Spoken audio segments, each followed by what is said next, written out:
So good evening, doctors. I'm Dr. Prachi from Shield Healthcare, and I'm very happy to start with yet another episode of Task.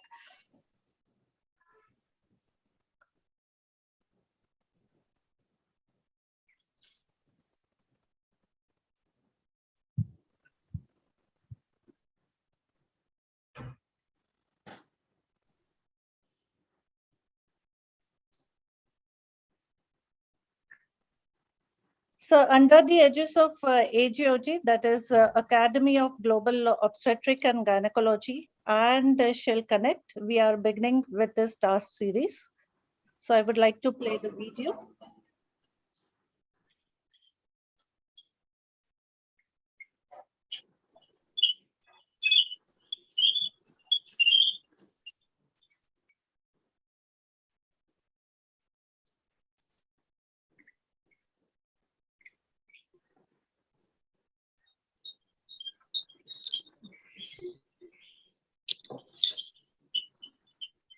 So these are the trending series. So whatever the trending topics are there, the hot topics are there that we discuss, and we are beginning with yet another episode.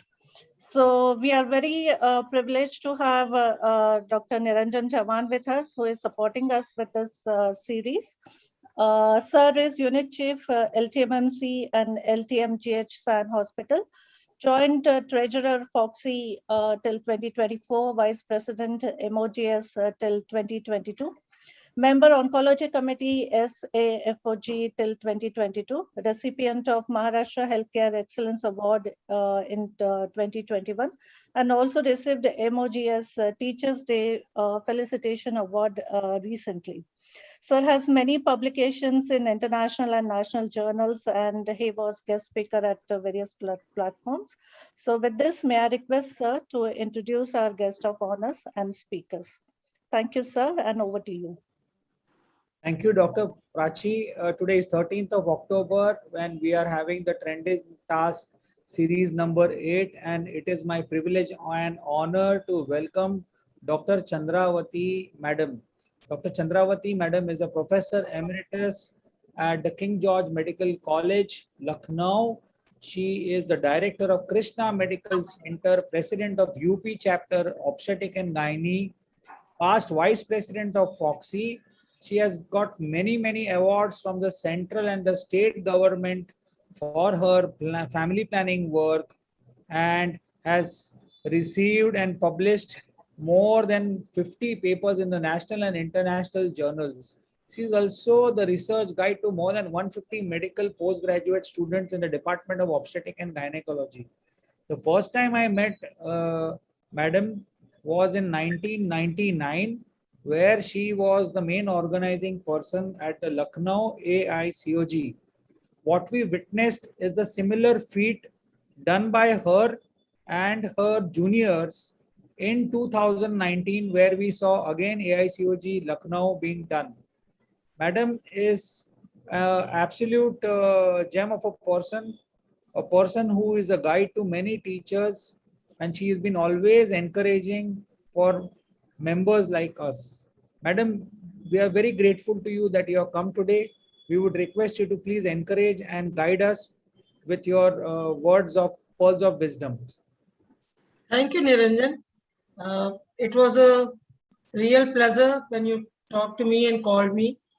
I could never said no to it, because the love you and Komal have been showing, it has always been fantastic. I know you people are doing such great job, and about this Academia Global Obstetric and Gynecology, I think I wasn't very aware of about this, but you are having this 8th series, and I think about in the past 7 series already you have done with important topics and with the journal also of this same club. Today's, when I saw the faculty and I saw the platform of guest of honors like Tushar and Harish, it was really a pleasure to be here present on this platform. I know you people are doing tremendous hard work, doing your college job, doing all this extra work out of that. and also looking after the fox's well-being. It is tremendous, and I think people should be given some sort of special medicine to have extra courage and energy to do all this work.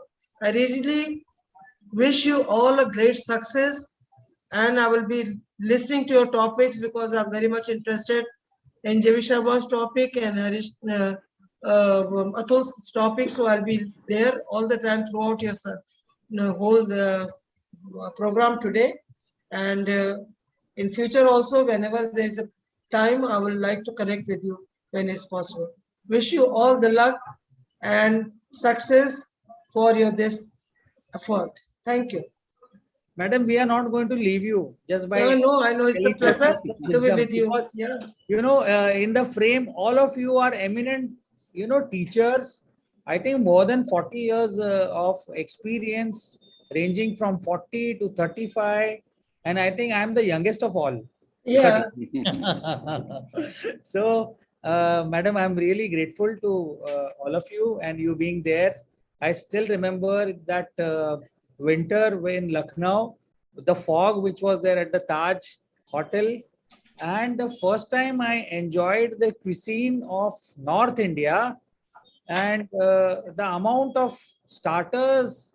And I still remember those chaat and the beautiful spread which was there in the food stall, and it was a winter time, and Komal and I really enjoyed, and I still remember that evening banquet night at Taj where the fog was there in the gardens. And Madam, those wonderful lovely memories you gave to us, that was 22 years back, and I will never forget. Of course, we had wonderful time at the AICUG 2019 also, where Lucknow was shining bright. And Madam, you are always an inspiration to us, to all of us who are there.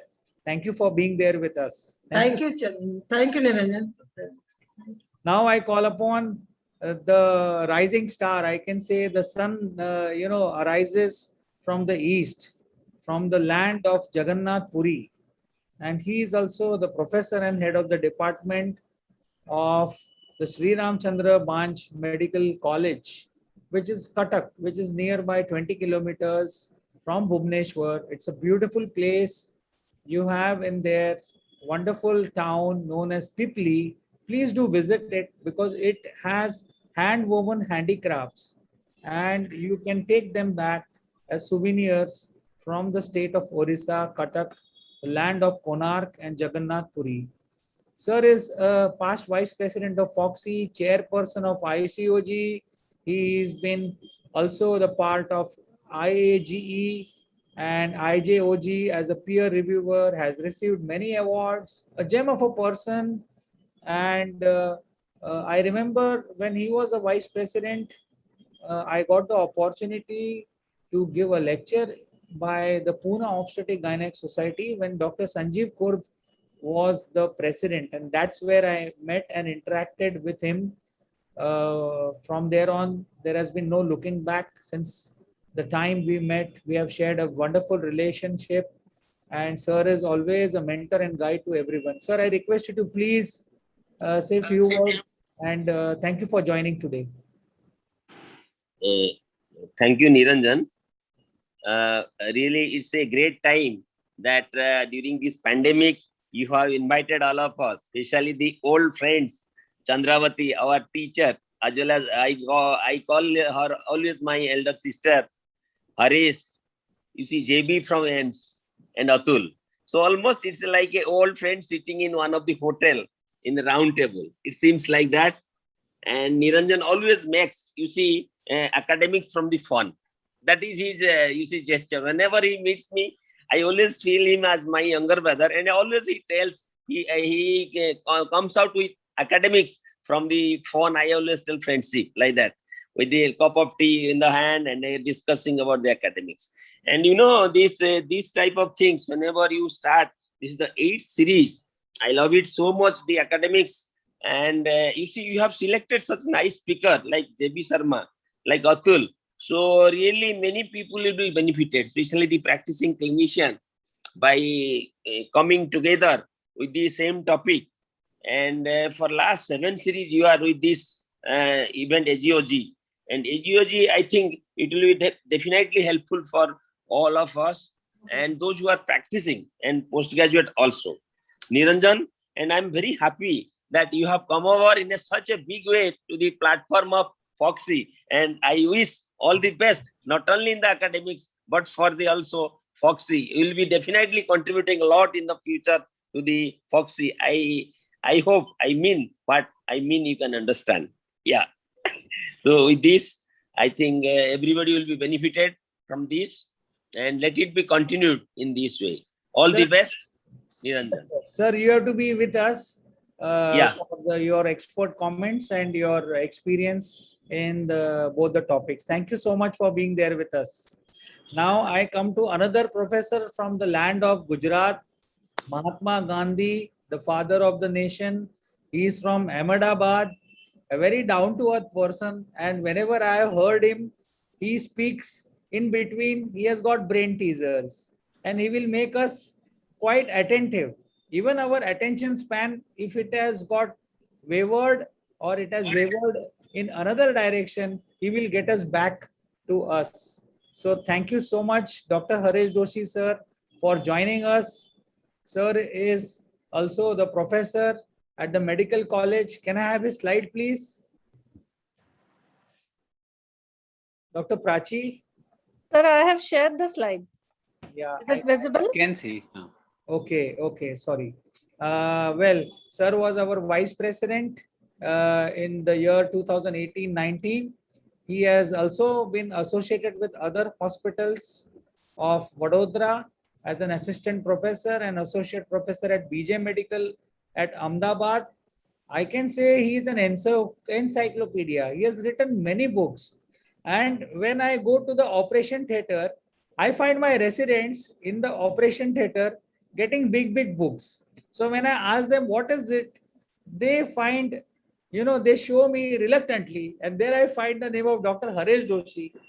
He has written books on obstetrics. He has written on gynecology. He has written books on monogram, and it's really amazing. That's how I came to know. And then further, he was also the vice president of Dr. Komal Chavan, and he has got more than 30 years of experience. Thank you, sir, for joining. I would request you to please share your pearls of wisdom. I think sir muted. Sir, please unmute, sir. Thank you. Yes, Thank sir. you. Audible. Thank you, Dr. Niranjan, for your nice words. Basically, I am a passionate teacher. I want to teach everybody. You, GSPGs, and my faculty members also all these years. But what I see in you, you said you are the youngest. But now you have entered the Foxy and looking to the right, all your academic activities, you stand above us. Now you are doing lots of activities, both of you and Komal. Right, so many activities, and now you entered the Foxy. Long way to reach to the president of Foxy. I wish you all the best, and my namaskar to Chandravati madam. As you mentioned, I have been also there in 1999 and 2019. You have a nice faculty today, Dr. Tusharkar, the great Dr. J.B. Sharma, and your own Atul Ganatra. Thank you very much. Thank you so much. Thank you, sir, for joining us today. And we would require your expert comments in between. Thank you so much. Now, can I have the slide of Dr. J.B. Sharma, sir? J.B. Sharma, sir, I met in 2000 and he introduced his card. I still remember his email ID. It is JB Sharma 2000. Am I right, sir? Yes, sir. Yes. Yes, sir, I met you in 2000 only. Probably after meeting you, you made that email ID. Or probably just it was a coincidence 2 days before. And we were having lunch. I think it was one of the AICUG conferences probably. And there I saw a tall, towering personality. And of course, 21 years have passed, sir, since then. Yeah. Still there as a faculty in All India Institute of Medical Sciences. In between, I had visited in 2014, sir, in Delhi, and where there was Taya Paul Award. Again, I saw the amount of work which you have done as an editor of Indian Journal of Obstetric and Gynecology, and you were felicitated along with Dr. Arul Kumaran. And then I realized that this man is a man of passion, and you always share your expertise and the affection which you have with United Kingdom, where you have gone at many times in between, and taken a lot of efforts to upgrade your knowledge and skill. And that is what you can see in an academician, always searching for knowledge, always getting training from one of the professor, that's Linda Cardozo. He is also editorial in chief of many journals, but presently he is holding the office of the Urogynecology Committee, and he has got various inventions. And I thought the best person today in the Indian subcontinent is none other than Professor Dr. J.B. Sharma, who can really speak. I know within 20-25 minutes, it will be very difficult for you to squeeze in SUI, because it is a topic which will take about 4 to 5 hours or probably a whole day to teach. What can I say, sir? You have done a nice synopsis of all those efforts which you have taken in urogynecology, and all we are waiting. There are more than 2,200 members who already logged in, and I'm sure they're going to enjoy this. And without much ado, I would just hand over the mic to you, sir. Welcome, and the floor is yours. Thank you, sir. Thank you very much, Niranjan sir. As you said, you may be the youngest, but you are the brightest star, with permission of all my esteemed colleagues. And respected Chandravati madam, Dr. Tusarkar sir, Dr. Joshi sir. So it's a real pleasure, and Niranjan is like brother. And I mean, the minute I met you, I mean, I thought it just like, we were lost brothers and found somewhere. So, and I think both of us shared basically teaching the youngsters and, trying to inculcate the habit of reading and all. So thank you very much. So I think we start with the topic today. And as Dr. Niranjan already said, that stress urinary incontinence is an important topic. So I'll try to, do justice in 25 minutes. So can we start the sharing, Prachi? Yes, sir, I'm sharing the slides. Okay. Yes. So as sir said, so basically, I mean, urinary incontinence is an important a problem, and it's a huge topic, but like we will restrict to stress urinary incontinence today. Overactive bladder syndrome we will discuss at some other time. So next slide, please. So this is how we will be discussing the topic. Next, please. Yeah. So grossly, I mean, all of us know that, we got bladder, 2 ureters coming into that. And then what I want to highlight is that 2 ureteric opening there, and then the internal sphincter, and then external urethral sphincter. So internal sphincter is not in our control, but external sphincter is. And this is the transitional epithelium of the uroepithelium, basically.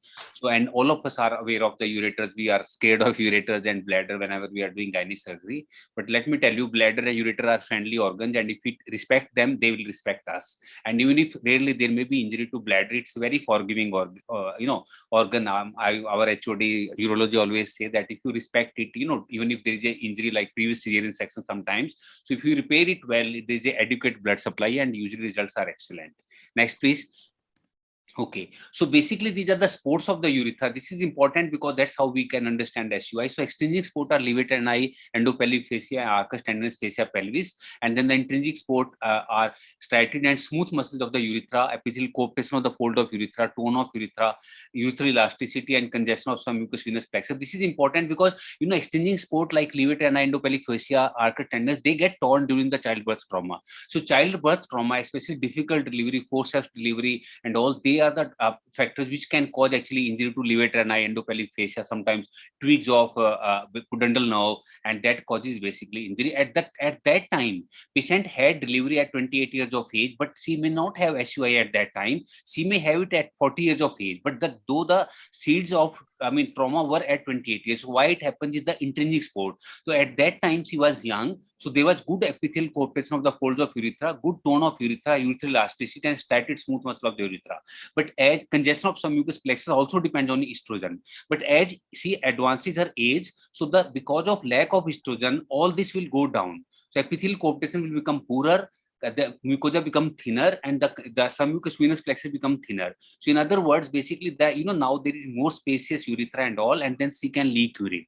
So though the damage occurred during childbirth at the age of 28 years, but she may develop the symptoms at 40 years, 42 years. Sometimes they can develop symptoms at that time also, but usually they happen later on. So that is the important concept of that. Next, please.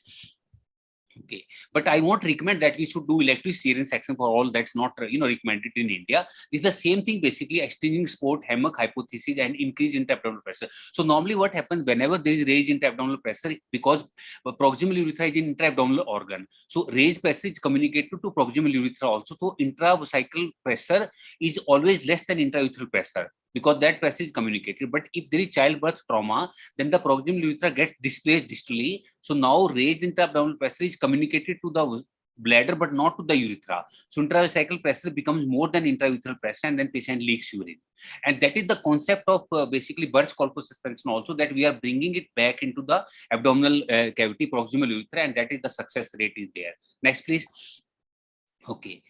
So yeah, so again, same thing basically. So, these are like detrusor muscle, urethral muscle, external sphincter, and we have actually sympathetic nervous system from T10 to L2 that we call inhibition of the detrusor muscle and stimulation of the urethral muscle. While parasympathetic S2 to 4, that will cause stimulation of detrusor muscle and inhibition of urethral muscle. So what I want to highlight, and then of course, pudendal nerve S2 to 4 can help in external sphincter. So what I want to highlight that it's the parasympathetic nervous system which makes us to pass urine. So parasympathetic S2 to 4 is important. It helps us because it contracts the detrusor muscle and it will cause basically relaxation of the urethral muscle tone. While sympathetic, when at the time now I'm delivering this lecture, at this time my sympathetic has to be stimulated so that I hold on to urine. That is the important concept. And somatic will take care of basically external sphincter. So even if my sympathetic parasympathetic fail, then somatic will control to some extent. Next, please. Okay, so the same thing basically we know that stabilization of detrusor pressure, intra-abdominal location of bladder neck, which I already highlighted, and the hammock hypothesis, intra-abdominal location of proximal urethra, urethral muscle tone, which we have already discussed, they make us continent. Next, please. Yeah.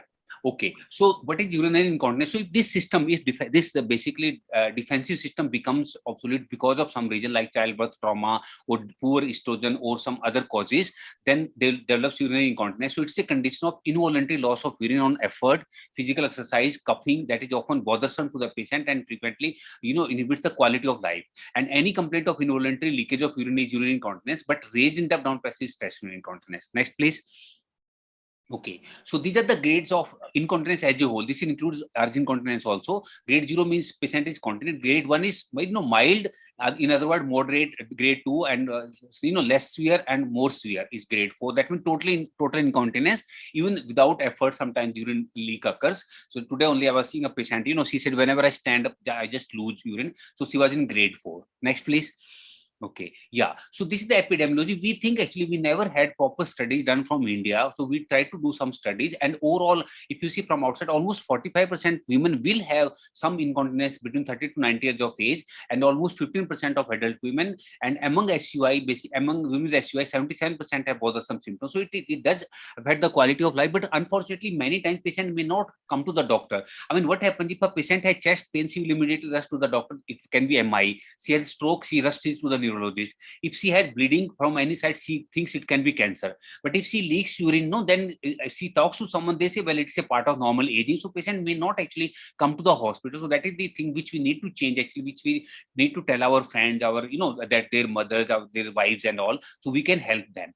And the patient may have symptoms like stress incontinence, raised intra-abdominal pressure, while urge incontinence, if she has to go, she has to go.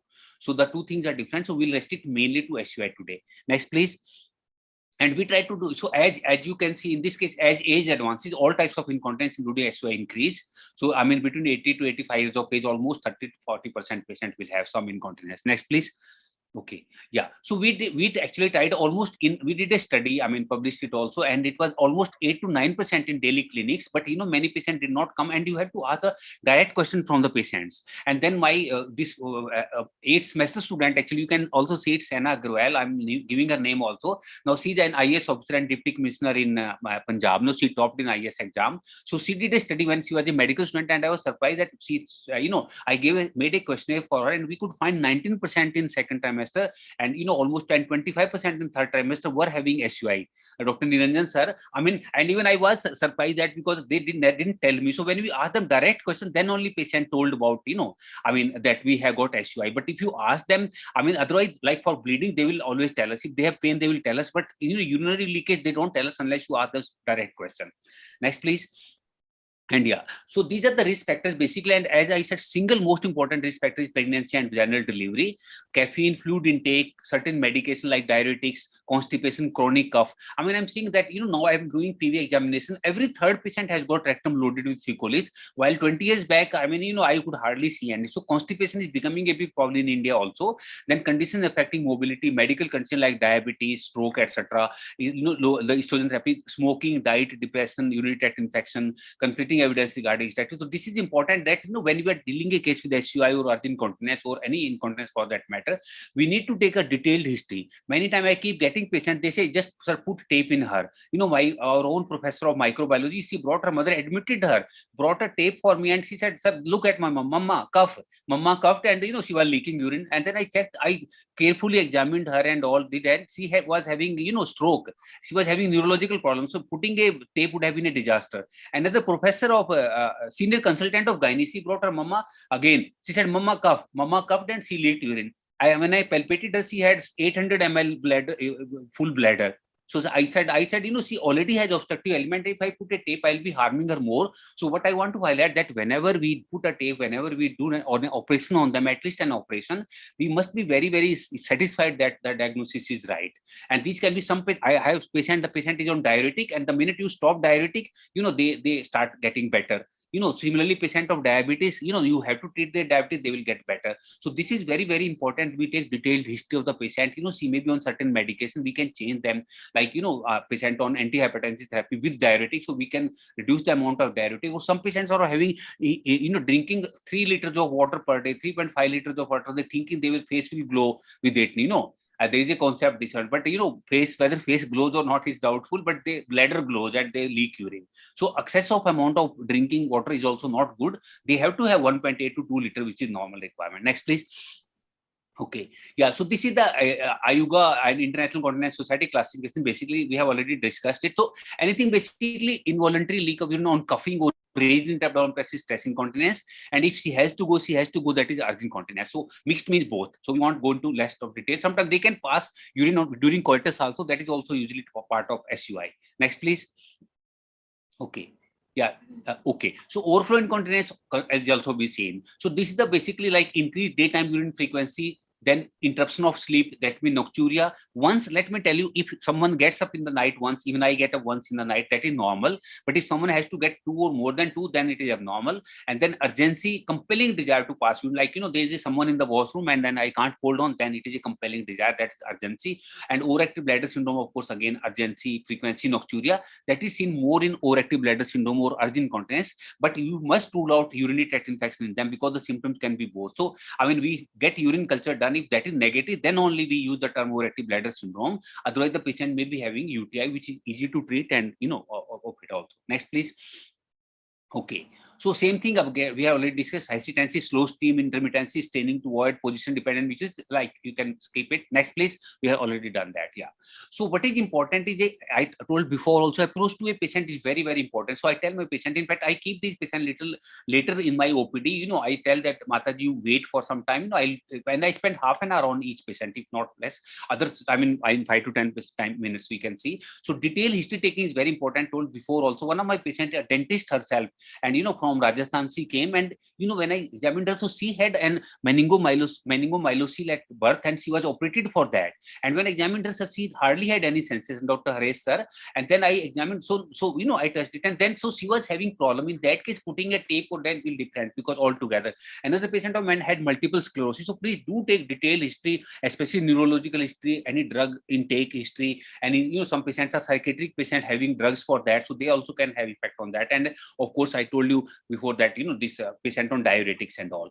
So then frequency, nocturia, urgency, any voiding symptoms, I told you that, pulmonary disease. This is also important that some patient have chronic pulmonary obstructive disease, some patient have chronic constipation. The important is that even if I put it like the patient may have prolapse also. So even if I had a patient, she had hysterectomy, then she had vault repair done by outside, and she came with failure of vault prolapse. She said, Dr. Sharma, some new gynae colleague referred to me. So when I examined the patient carefully, she had massive vault prolapse. I said, I'll put the another, but why it failed? So when I went into detailed history, she had chronic obstructive airway disease, sir. So I referred her to Professor Randeep Gureli, our director, and I got her treated. For 3 months, I did not operate on her. Not that her COPD got totally cured, but it became under control. And then I put a laparoscopy, abdominal sacrocolpopexy for her. And ever since, she has been fine, almost 7-8 years. So what is important is, sir, we first stabilize their medical condition, and then we do surgery. Similarly, patients of, any patients having raised intra-abdominal pressure like chronic constipation, I treat their constipation, because that even if I do vaginal hysterectomy on her, later on it can fail, she can come back with the vault prolapse. So this is important. Same way, even if I doing a tape surgery or I'm doing a burst, that can also fail if they have, around the clock like raised intra-abdominal pressure. So this is very important, that detailed history, detailed examination of the patient, including neurological examination. Next, please. Yeah. So again, complete examination, any abdominal examination, any mass impinging on the bladder. I mean, I had a patient last month, and I had to operate her. So she is having such a massive prolapse, and then her bladder, as if her bladder will burst and come out. So it is just, I was shocked that I had never seen such thing. And then I examined her. Her uterus has got a big fibroid, which is impinging on it, everything. So, I mean, she has got almost 18 to 20 weeks of fibroid, very peculiar situation. It is pressing on everything, and her bladder, urethra are coming out as if, I mean, she will have a fistula anytime. So I'm planning, like, we have admitted her, getting her, because she had because of that, she had renal AKI also and all. So then we'll operate. So I thought we'll do her, she can't be done from below because she's almost 22 weeks. So I'll do a combined surgery for her. So like that, so it's important. Sometimes there can be mass abdomen, which is pushing on everything below, including can cause SUI and all. Then pelvic examination for any excoriation, prolapse, atrophy, tone of pelvic muscle, demonstration of leak, cuff stress test, bony test, cavity test, pediatric Foley test. These are the various tests done for SUI to demonstrate that. And neurological examination, normally in gynae, we don't do neurological examination, but in patients of SUI and this urogynae, it's better to examine. I told before also, many of my patients had neurological problem. So like mental status, anal reflex, bulbocavernous reflex, anal sensation, as the patient I was telling you about, the patient who had meningomyelocele surgery. And then urine analysis is important. Do look for bacteria, hematuria, and glycogen, because these patients may have, if they have UTI, then that can have symptoms similar to urge incontinence, and we may make a false diagnosis of urge incontinence. Similarly, post-void irregular urine is important. Ask the patient to pass urine, and then either you do ultrasound scan, or sometimes you may have to catheter also in a difficult case. So the amount should be less than 50 ml or at the most 100 ml. If it is more than 100 ml, it's definitely pathological. So we need to know the cause. Cystoscopy, MRI, CT, X-ray, not done for every single case, but sometimes in rare case we may have to do them. But it's actually careful history taking, careful examination is important, and sometimes we have to do urodynamics, which I'll be discussing. Next, please. Okay, so this is the we can do a paired test. It's a very simple test. We did a thesis also, so it allows detection and quantification of incontinence. Like 1 hour paired test means we make a pad, it's a trial, and then we weigh it. Suppose it's 20 grams, and then we give the pad to the patient, and she keeps it for 1 hour. She and then she walks with that in the clinic. So after 1 hour, we again check it. So and we during this time she drinks 500 ml of water or some drinks for 50 minutes. So before and after doing. So this can tell us then, and she does exercises also. So normally in a continent patient, they shouldn't be. I mean, it should weigh same. If you are 20 grams before, it should weigh 20 grams again.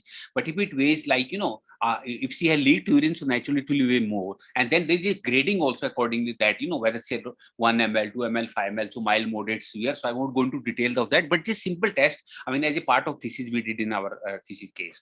Similarly, dye test. This is more useful actually if you are suspecting any fistula and all. Next, please. Okay, so but it's bony test or cuff test, all of us are routinely doing it. So in this case, we examine the patient. Like today only, I heard the clinic. So I was telling my PG to stand on the side, otherwise urine can fall on us. And so we basically examine the patient with the full bladder, and then we put 2 fingers parallel to the urethra on either side. Ask the patient to cough. So she will leak urine, and when you press it slightly, I mean not directly up, but on the side also. So this will, if the leakage stops, we call it bony test positive. It will indirectly tell us actually that, when I'm doing a burst colpo suspension for her, this is the way I go actually. So that means I'll make it back this thing, so that if the bony test is positive, and this also tells us that the mobility of the bladder neck, if the bladder neck area is fixed or frozen and like fibrosed, then there's no point in doing birch. It won't be successful in that patient. In that case, you can still do tape but not birch. So this is important to know whether we can do birch for her or not. So that's the bony test. Next, please. But bony test, because we are directly pressing on the urethra sometimes, so that can be, so this Miyazaki bony test, this is, in that case, what Miyazaki said, that instead of putting it directly, we go anterolateral on both sides. So take a sponge holding forceps with some swab in that, and we, instead of pressing directly on the urethra, we go on anterolateral side on both sides and all. So this is, sorry. So this is what we do, and if it is a positive test, then there is a favorable outcome with the birch procedure. This is, and it is equivalent to birch colpo suspension procedure. Next, please. Okay. So, okay. Yeah, so this is the causative test, or in this case, basically, we are seeing the demonstration of the urethral hypermobility. So you can say in a normal patient, like, the angle is less, and in case of hypermobile, it is more. So if the hypermobility, the more than 30 degree, then it shows basically that causative test is positive, and this goes in favor of basically urethral hypermobility, which is a type of variant of SUI. And these patients respond fairly well to a birch colpo suspension or even to tape procedure. Next, please. Okay, and pediatric poly test actually resembles like we do in case of cervical incontinence, when that cervix becomes open. So same way, in a similar way, the intrinsic sphincter deficiency, it won't show the angle, but intrinsic sphincter deficiency, if you use a number 8 Foley, is inserted in urethra without inflation. So normally, sir, it will, the internal sphincter will hold on to it, but in this patient, if you try to pull it, it just comes out. So just like incompetence cervix, so there is an incompetence internal sphincter basically. So this also you can do, and again it will tell us a good outcome with colpo suspension operation. Next, please. So it will basically show the intrinsic sphincter, and then the maturation diary is more useful for urgent incontinence, but can be used for SUI. The Safdarjung doctor, they have made it. I mean, normally we do it for 1 week, but Safdarjung people have come out with this, that even if you do over the weekend, I mean 2 to 3 days, that is also good enough. So what is also important about it, it will tell us that what is the total input of the patient. We totally calculate, sir, for 24 hours, then another 24 hours like that, how much is he drinking water or tea, coffee and all, plus when is he passing urine, and then and when are the incontinence episodes, and any change, wet pad, reason for incontinence episode. So if you keep it for 3 days, preferably 7 days, but even 3 days it can be good enough. So it can tell us, like one of my patients, basically and then I realized he was drinking 2.8 liter water every day. So, and when we stopped, and then I realized that, it was morning, between 9 a.m. and 12 o'clock was the main passage, because he was drinking in the morning and like that, similar in that. So like that, it can tell us what times he's passing even more, what times he's more incontinent, and when is he drinking more, like that. So we can guide it. And when I asked her not to drink water without any treatment, sir, she got relieved, because he was drinking 2.8 to 3 liter of water every day. And when he made it 1.5 to 1.8, her incontinence disappeared. So not that it will disappear in all cases, but some of the patients. So this can really be guiding you about that. Next, please.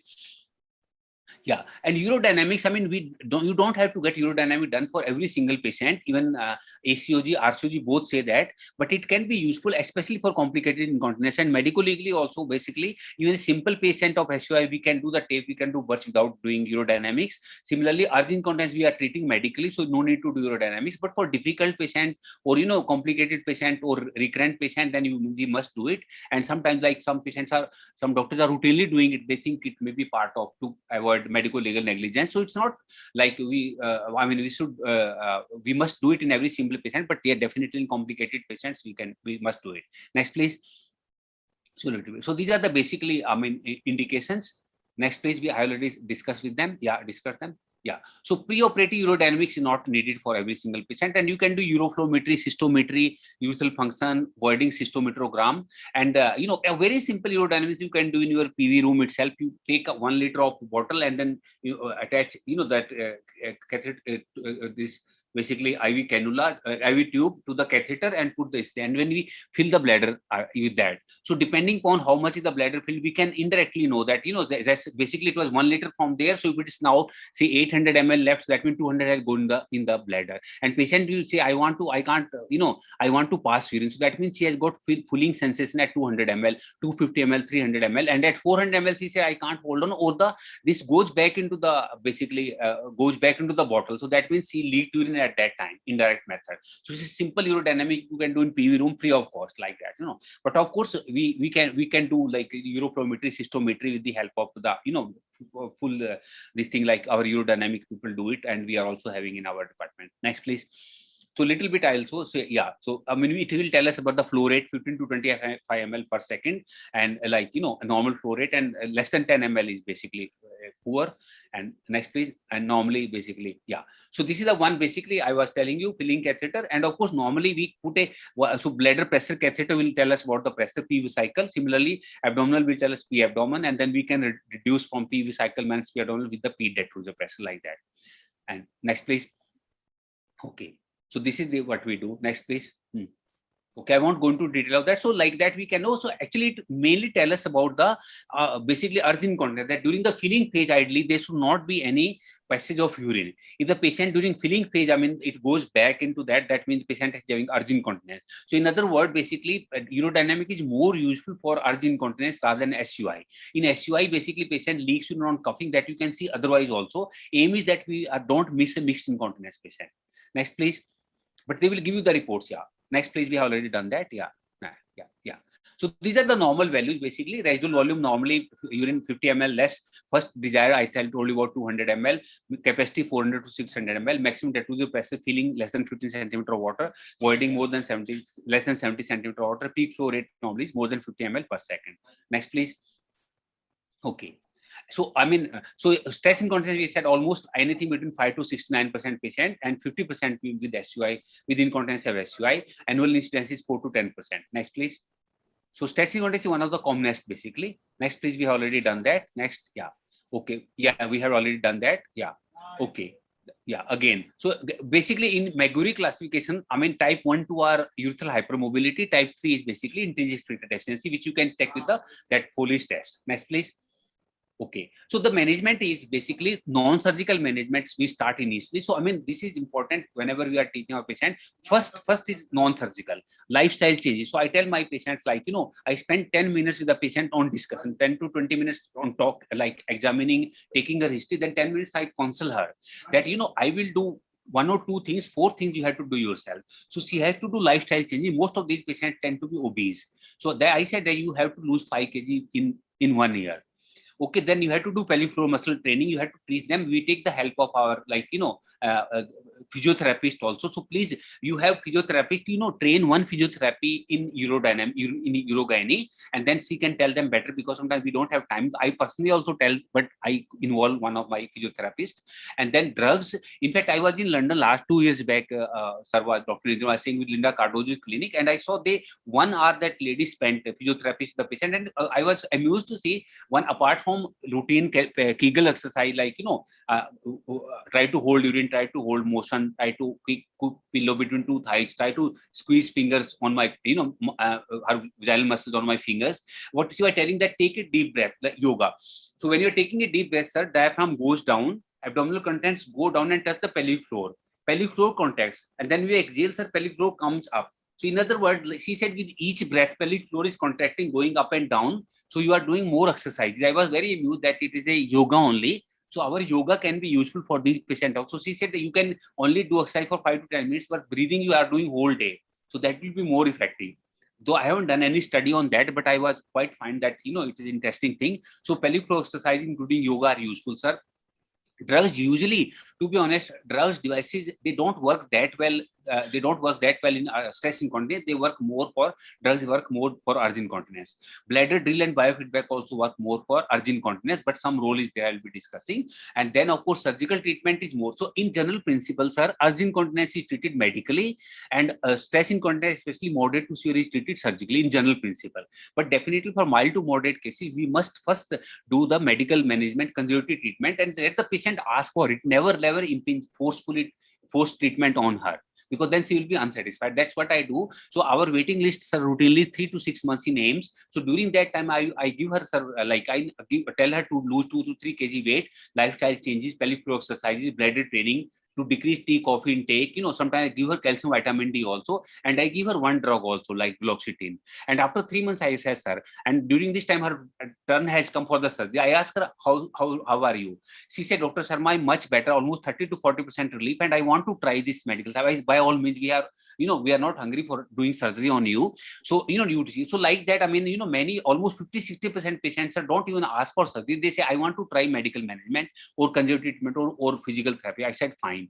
Those patients in which it didn't work, like severe incontinence, moderate incontinence, so those who are frustrated, then we offer them surgery. So I mean, surgery should only be offered when the patient asks for it and she is really suffering with moderate to severe.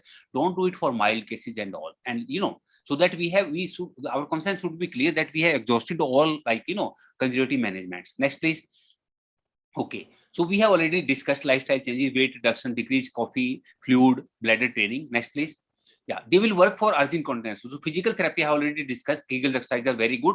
I tell the patient, the exercises cost nothing and they are good for health anyway. Otherwise, also it will keep her, abdominal muscles also into, tone, urethral muscles, bladder muscles, and all that, abdominal perineal muscles. It is good for health. But she need to do it at least twice a day, 15 minutes each. Next, please. So, and and almost 3 to 6 months she can do, and she can keep on doing it later on also. There is level 1 evidence that this pelvic floor muscle training is effective in treatment of SUI, especially mild to moderate cases. Next, please. But she should do it properly. I mean, sometimes we get patient that I have tried it for 2 weeks, 3 weeks. So wait for at least 3 months, sir, and let her do it properly. It's not sometimes just 1 or 2 minutes she did it. Biofeedback can also be used, but not a must for that. Next, please. Yeah, vaginal cones, basically we are not having them in India. They are costly, 200 to 300 pound. But the aim is here basically like she keeps a cone, and initially bigger cone, then smaller cone, because her muscles, so her basically by gravity the cone will try to fall off, but her muscles will contract, so they will try to keep it up. Next, please. So it can be tried. Basically, electrical stimulation also, we are not routinely doing it, but can be done sometimes. Next, please. So those people who are doing special clinics for that and all. Similarly, these, the crutches like Suez ring, incontinence, they are not very, very commonly available and not really very effective, but just to complete the list. Next, please. Yeah. Next, please. Yeah. So medical management, unfortunately, doesn't work that well for stress incontinence. It works brilliantly for urgent incontinence. Okay, but there is only one drug, duloxetine, and the dose here written 40 to 80 milligram. But let me tell you, I never went beyond 40 milligram. So my initial dose, I always give 20 milligram once a day. Try it for 3 months. If patient during this time she is decreasing tea, coffee, she is decreasing water intake, she is doing pelvic floor exercises, she is reducing, doing bladder training also, and I give her 20 milligram a day. I go up to 40 milligram a day. 80 milligram is too much. No, that's what I do. And but it can work in some patients. It is selective serotonin and norepinephrine reuptake inhibitor. This is the only drug which works. Others don't work. Next, please. Okay. So, but it can sometimes, there may be some dry mouth and some, but subjective improvement is there. But like you can try it for mild to moderate case. Next, please. Okay. Again, next, please. Yeah, sometimes some people are doing laser therapy, but I don't personally use it. Yeah. Next, please. Can be done. Yeah. Next, please. Yeah. Same thing basically. Some laser treatment. There is some role of these basically. Next, please. Okay.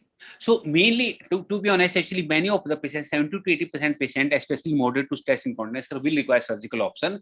And I advise that you be expert in 1 or 2 surgeries basically.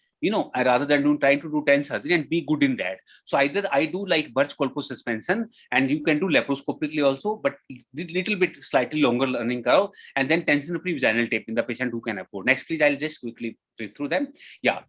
Next, please. Yeah. Scaly stitch we don't use that much. So the initially MMK operation was there in which we tie it with the pubic symphysis, but that causes osteitis, which is obsolete now. So Birch Colpo suspension is the modification of that. This is what we do actually. Next slide, please. I'll just show the slide for that. Birch, yeah. So this is Birch I'm using a lot, and it is coming back because of the controversy about tapes and all. It went into less use because of the availability of tapes. But now because of this adverse publicity of the tapes and mass erosion problem, it is coming back. So we keep the patient in semi-lithotomy position. Assistant sits between the two thighs. We put a Foley's catheter from below, sir. I open the abdomen by transverse incision slightly below the penicillin incision. I don't open the basically peritoneum, but I work in the cave under the pubic symphysis. I try to find out the bladder urethra, and then in that area I lift basically on one side. My assistant from below is keeping a sponge, holding forceps sponge. All the fingers he lifts one side, and then from above, now there's a Foley's catheter inflated 8 ml into the bladder. So what is important now, from above I am feeling, so this distended thing is bladder, and this is tube like thing is urethra. So how to know the bladder, like distended basically Foley's catheter is bladder neck, catheter itself is urethra, sir. So I hold the bladder neck with my index and middle finger like that, and then the assistant lifts one fornix for me. And then I take a stitch there, not into the urethra, not into the bladder neck, but very close to the bladder neck in the vagina. Thick tissue of the vagina, but not up to the vaginal mucosa, because it's a non-resolved stitch. So I take 2 stitches on the left side and 2 stitches on the right side, and then I come back out a bit, and then this is the pubic symphysis. Lateral to pubic symphysis is the Cooper's ligament. Okay, that is about 2 centimeters on the superior pubic ramus. So this, and I keep that needle with the stitch. With that, then so one stitch here in the vagina, then on the Cooper's ligament of the same side, other stitch, then Cooper's ligament, and then repeat it on the other side. So now my assistant comes to the right side. So basically 2 stitches I put on either side. Some people put 3 also. So the stitch has to be put in the vagina, at the bladder neck, not in the bladder, not in the urethra, but close to them. And then we tie it from below. So when I'm tying it, it shouldn't be very tight, sir. Otherwise, patient can have difficulty to pass urine, and like that. And then, so we just basically bring the bladder neck toward the, near the pubic symphysis, just gently, not too tight. Otherwise, patient can have, difficulty in passing urine, which will be difficult to treat that.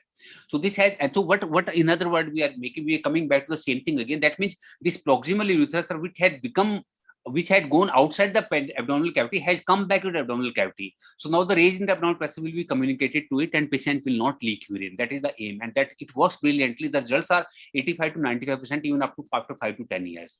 And it is coming back. It doesn't cost like in Professor Niranjan's hospital and my hospital. Basically, that we can do it free of cost. Patient needs to stay for 4 or 5 days, but catheter we keep for almost anything between 72 hours to 5 days, sir.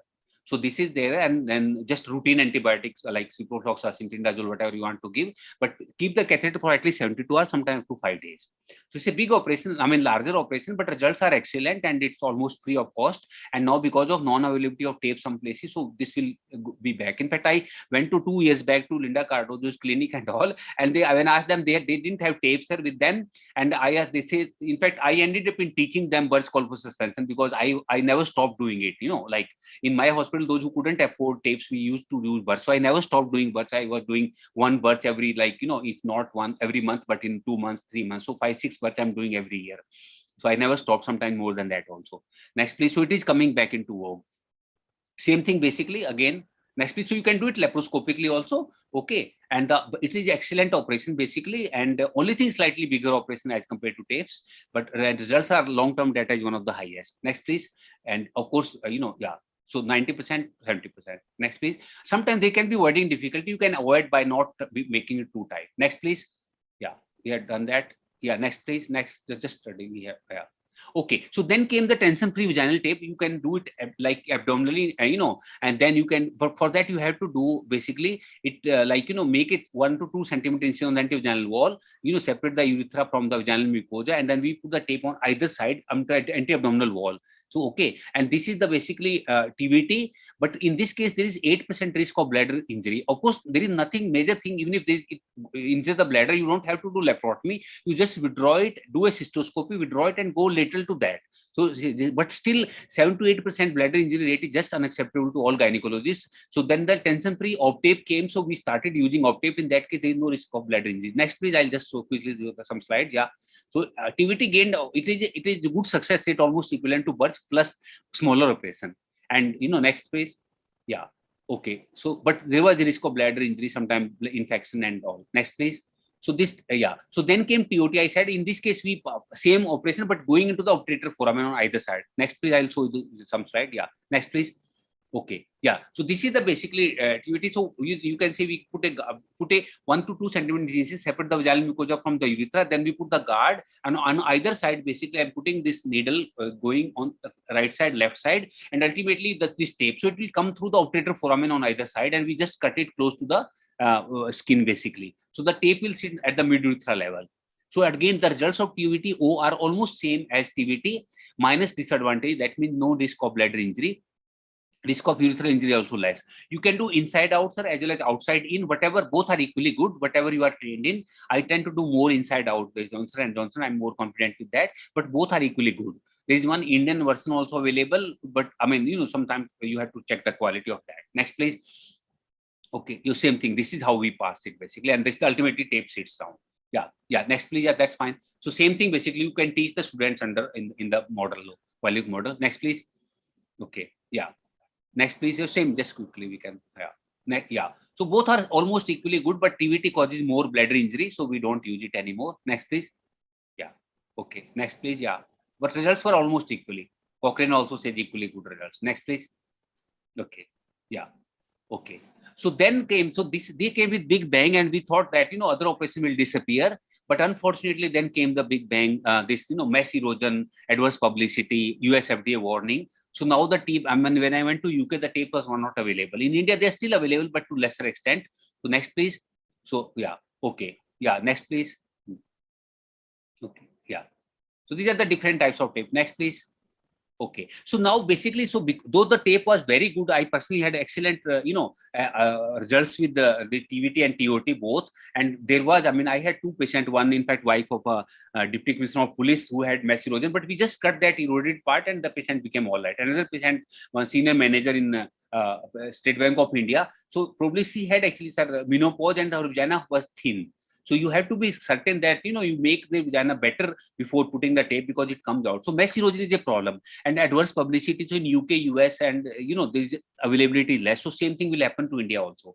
So these pivovaginal sling were very popular about 50 years back. They went down to disrepute, and because they were a bigger operation. But now they have come back again. So you can use autologous fasciolata. You can use heterologous or synthetic. We shouldn't use now. So so we came back. I gave a thesis to my PG student. Next, please. Yeah, so we can use it again. Next, please. So you can use fasciolata, but rectus fascia saying we are more comfortable, because like all of us are doing the Purandesh Rhycopexy, Professor Niranjan also is doing that. I am also doing it, that Harish sir must be doing. So we are used to that, sir. So what I do, sir, I cut 8 centimeter into 2 centimeter tape, this rectus sheath, and with that I'll be just showing. So we gave this thesis to, next, please. So autologous facial sling. So you can say made an incision transverse, and with it, like I made it 8 centimeter into 2 centimeter rectus sheath I cut. But you need to make a good dissection, because from this patient. So you just cut it from both ends, sir. Next, please. And yeah. So ultimately, this is the how. And vaginal mucosa, I made it 2 centimeter incision to 2.5, and from above I put I put a basically long artery forceps, or you can say clamp on either side. But the patient is in lithotomy position, and I made a 1 centimeter incision, 2 centimeter on the vaginal mucosa, separate the urethra from the vaginal mucosa, and did dissection up to inferior pubic rams on both sides, just like in tape. And from above, then I put the long artery forceps, sir, or clamp, and then from below this basically the rectus sheath at the end. I put 2 nylon stitches on both sides, and from above then I just pulled those nylon stitches. So ultimately this came anteriorly, just like on the anterior rectus sheath, and I just tied it to the anterior rectus sheath and kept a artery position so that's not too tight. Okay, so just keep it there, and then it had no blood supply. So ultimately it will work, and it is the patient's own tissue. So there is no chance of rejection, no chance of erosion, minimum chance of erosion. Only thing, it's a bigger operation and you are doing dissection in that area. So initial 1 or 2 of my patients, they had some fluid was coming. So we had to leave the drain for longer. So keep the drain for 48 to 72 hours in that area. And when you're doing dissection, do it properly on both sides, sir. That is important. Next, please. Yeah. So at mid-urethra, results are good. And this is ultimately, we are tying it basically to the anterior rectus sheath. Next, please. So almost it's like TVT, but we're using the patient's own tissue, which is free of cost. Only thing, operation is slightly bigger as compared to TVT and all. And initially, we had some topics, like one patient had difficulty in passing urine. In one patient, we had to keep the catheter for 5 days. In one patient, almost 2 weeks. But after initial hitches and all, and put it in the urethra, not at the bladder neck, because bladder neck, the chances of difficulty in passing urine are more. So we got good results. Now we had done almost 22 cases, sir. And first 15 cases compared it with TVT was published in the European Journal of Gynae. Next, please. I'll just show you some paper. Yeah. So this paper was already published in the European Journal. It was appreciated also, sir, our thesis paper.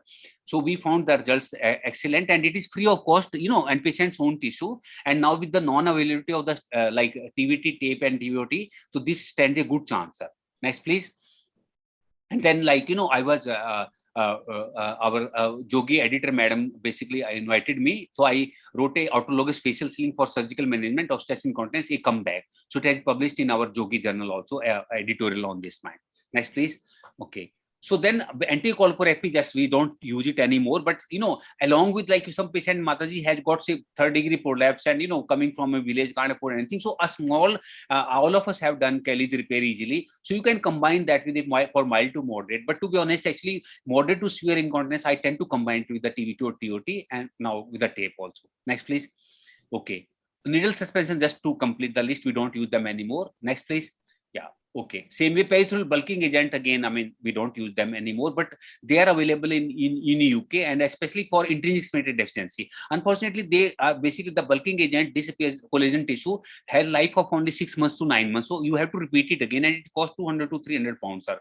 So by Indian circumstances, like my patient, Dr. Niranjan's patient, Dr. Aray's patient, they may not be able to afford it, and so didn't like, and some patient may have difficulty in passing urine also. So it never picked up in India. Next, please. Yeah, same thing. Next, please. Yeah, okay. Yeah, artificial sphincter just as a last resort, cost 7-8 lakh rupees equivalent to that. So as a last resort, I had never used it personally, but I mean as a last resort, just to complete the list for postgraduate student. Next, please. Yeah, okay. And future trends, of course, are like stem cells, and also there may be some role of stem cell therapy for this also in case of SUI.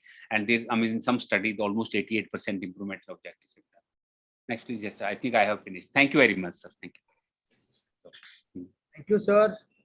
Wonderful lecture.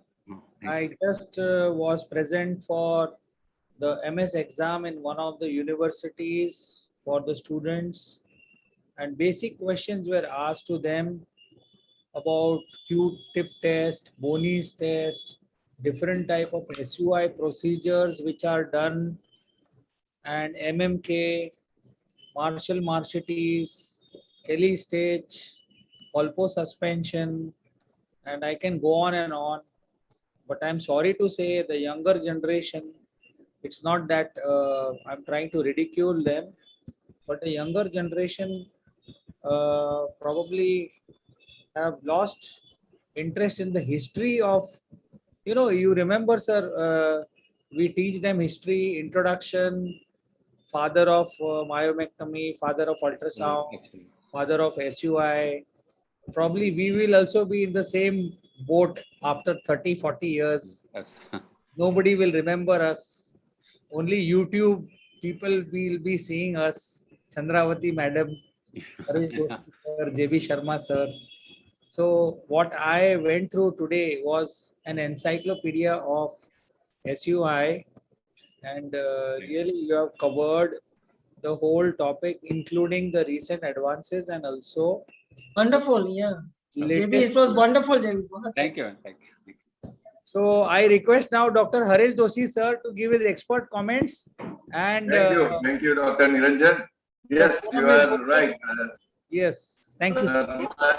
Sir is a stalwart professor, and the exhaustive material he has put in a precise, comprehensive, and compact manner in a very short time. Right. I would make few comments that he rightly stressed that patients are shy of giving this symptom to you. So I want to tell, Sarma ji says, "Sarm mat rakhna." When you go to gynecologist, you have to tell that. And if the patient does not tell, you have to ask the leading questions. That is very important. Normally, our focus is on gynec, I mean uterus, and we forget the bladder symptoms. So we must. A nice slide he has put of the approach to the patient in a detailed manner, as Niranjan also told, that people are not taking the history. That history part he has nicely mentioned, that big slide, and he discussed it also. Urodynamics, again, we were told that you have to do, but he said guidelines does not recommend it, but for medical legal purpose, you may do it. Then also he clearly differentiated between the treatment of urge incontinence, which is medical, and stress incontinence. surgical. But sir, again, the stress incontinence, you gave the 5 option of medical treatment also, not Yes. surgical. That is right, lifestyle changes, caffeine intake, devices, drugs, and like so on. So all these put together may have a good results, and patient may have to altogether avoid the surgery once in a while. Right. So that is there. I want to ask you 2 questions. Is there any genetic component in SUI, sir? Genetic component, family history. Yes, sir, there have been some studies and they say just like some people have poor collagen tissues, or just like you see nulliparous prolapse peculiar to India, in which we are doing Purandra's rhicopexy, Khanna sling operation, or Right. improved operation. So same way, I mean that same collagen tissue may cause this area also weak. So those patients who have nulliparous prolapse, so same way they can also have urinary incontinence. So there is some, but no, we don't have definitely long-term studies and too many studies of Okay. it. But there is some role. You said the etiology, pregnancy and post-pregnancy means delivery. That is the most important reason. We cannot avoid that. So have you any preventing measures for SUI?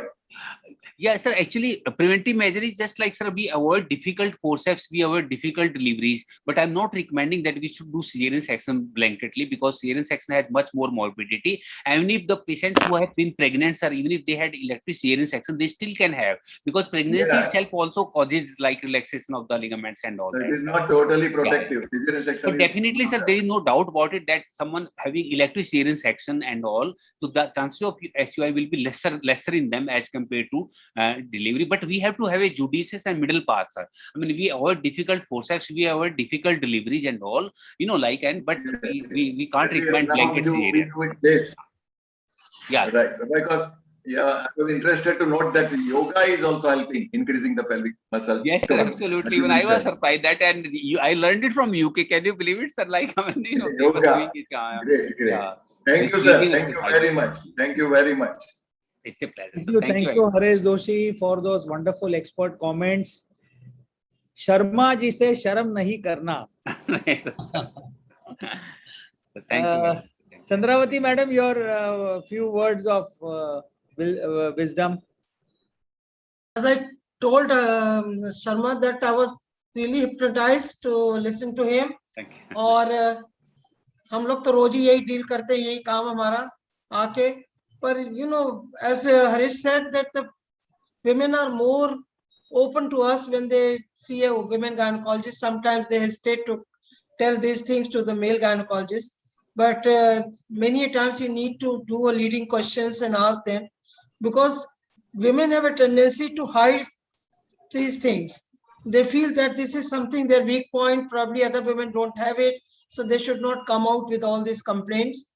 But when you really ask them and talk to them, or sometimes when you examine them, you find a cystocele, you find a lax vagina, you need to ask them leading questions sometimes. Do you have some problem with this also?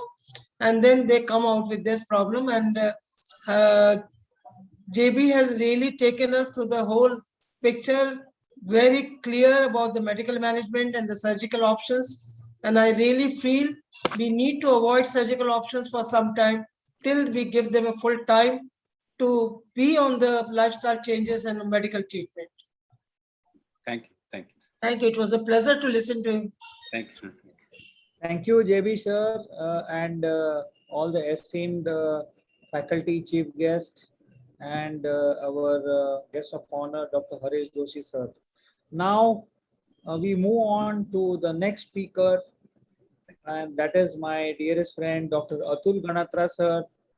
Atul is the Foxy Vice President. Just he finished his tenure, and presently the Joint Secretary of Indian Association of Gynae Endoscopy. He practices at Jupiter and at Fortis Mulund Hospital.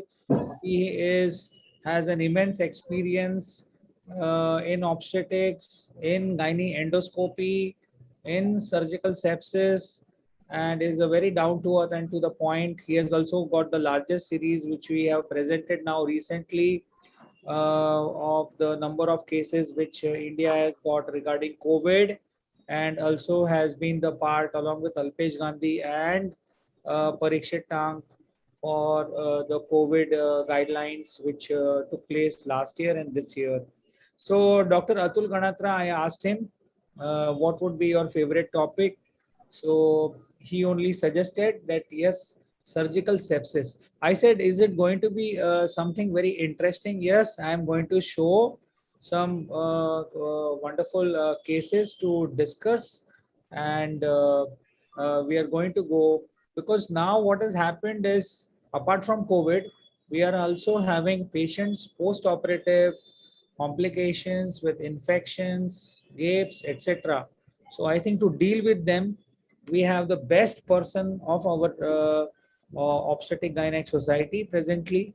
And I welcome Dr. Atul Ganatra. Without much ado, the floor is yours. You can take your own time, sir. Thank you, Dr. Niranjan, for inviting me. Can I share my slides? Yes, please. It's an honor to speak in front of. Atul, I just wanted to wish you good luck. Niranjan, मैं पूजा में जाना मुझे IMA की. Can I leave with your Yes, permission? madam. Yes, yes. Thank you, madam. Thank you so much. I wanted to just meet Atul and just say bye to him and then go. Yes, madam. Hi, Atul. Madam आप रहे तो thank you क्या करें, Thank you, पूजा आप वाले रहे, बहुत अच्छा IMA लगा। वाले मेरे पीछे लगे हुए हैं, वहाँ उनका आरती का टाइम हो गया, मुझे दौड़ा रहे हैं। आपका आशीर्वाद हमारे सर पर बना रहे मैडम, और आप 100% वो तो जुग जुग बिल्कुल जी हैं, बस ये हमारी ब्लैंकेट मांग है। आशीर्वाद है, बिल्कुल। Thank you very much. Thank you. Thank you, madam. Thank you. Thank you. Thank you. फिर मिलते हैं। I might have to join for an operation, but मैं थोड़ा सा join करके. So thank you very much, Niranjan, AGOG, and I was asked to speak on surgical sepsis. Haresh bhai, good afternoon. Good afternoon, sir. Atul bhai, full screen kare na. Yeah. So this is one of my favorite quotes, and I think this happens to me every day. Once you stop learning, you start dying. WHO released the superbug list and said most of it is present in India, and many experts in Delhi, top super specialty hospitals, including AIIMS, say instances of infection are becoming common due to antibiotic resistance. The government has set an ambitious target to improve national health by 2025, and this is the SDG and the MDG goals that we have. Life expectancy, under 5 mortality, infant mortality, neonatal mortality, and of course, SSI. This is the patient who came to us 6 months after delivery. She had a cesarean section and says, I was admitted multiple times to a major hospital in Mumbai. And I was admitted for about 3 months on 3 occasions, but this is the status of her wound. We got her cultures done, gave her antibiotics, and after a month of treating her medically, did her secondary suturing, and this was the result at the end of 3 months. Another patient, as you can see here, wound sepsis, gaping of wound at a major hospital again. With so much of pus joining there, so much of dead tissue, we did not think it was right to do a primary closure. So we did a vac dressing, a vacuum dressing on her. And as you can see, this is the vac wound. And then once we were sure that all the sepsis is healed and healthy granulation tissue was growing, we did a secondary suturing on her. So I think there are systems in place and we must follow our systems. Another patient, international patient, who was referred to us, who was on a prolonged Ryle's tube and on a ventilator for a serious disease, landed up with a fungal infection of the nose. And now, of course, we know mucormycosis very well, but this is the pre-COVID times.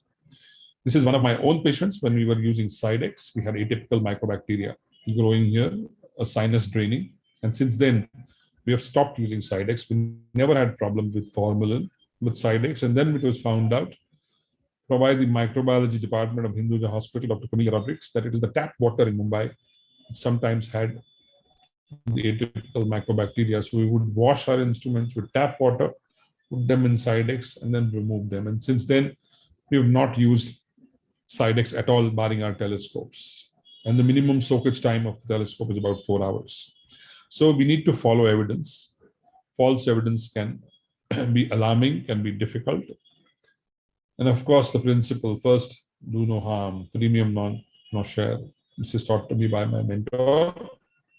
So I'm going to be talking on surgical prophylaxis and surgical site infections. It will be beyond the reach of the timing that has been provided to me to speak on surgical sepsis or septic shock in detail.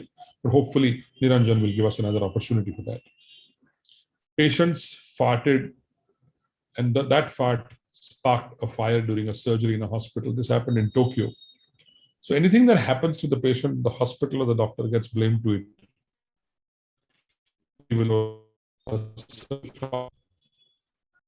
He finds that doctors bow or tie a rule to reduce healthcare infections.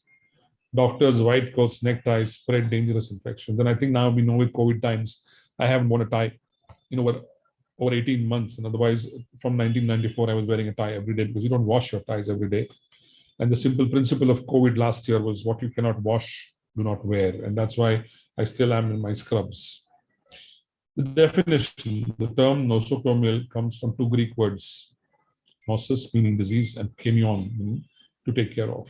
Disease contracted by a patient while under medical care. Nosocomial is equal to hospital-acquired infection caused by organisms that are resistant to antibiotics. Infection not present or incubating prior to the patient being admitted to the hospital, but occurring within 72 hours of admission to the hospital. An infection contracted by a patient or a staff member while in the hospital or a healthcare facility and do not present in the incubation period, WHO. Healthcare associated infections and hospital acquired infections are two important terminologies that we need to remember. Hospitals provide a breeding ground for drug resistant bacteria which can be transmitted due to poor infection control practices in the hospital. CDC estimates that nosocomial infections contribute to 0.7 to 10% of deaths and cause 0.1 to 0.4 of all deaths occurring in hospitals. 10 to 30% of these patients admitted to hospitals and nursing homes in India acquire a hospital-acquired nosocomial infection against 5% in the West, according to members of the Hospital Infection Society, that is HIS of India. But this is an alarmingly high number. So we need to do some simple things to prevent this. In America, the CDC and prevention estimated that 1.7 million hospital-acquired infections occur from all types of organisms, including bacteria and fungi combined, and cause about 99,000 deaths every year. Mind you, 99,000 deaths. In Europe, 25,000 deaths caused by gram-negative infection. And nosocomial infections can cause severe pneumonia, particularly those on the ventilator, and infections of urinary tract, bloodstream, and other parts of the body.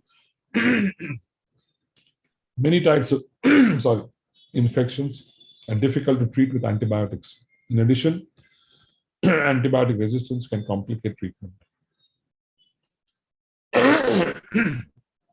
Burden of endemic healthcare associated infection in developing countries. Please have some water. I'm sorry.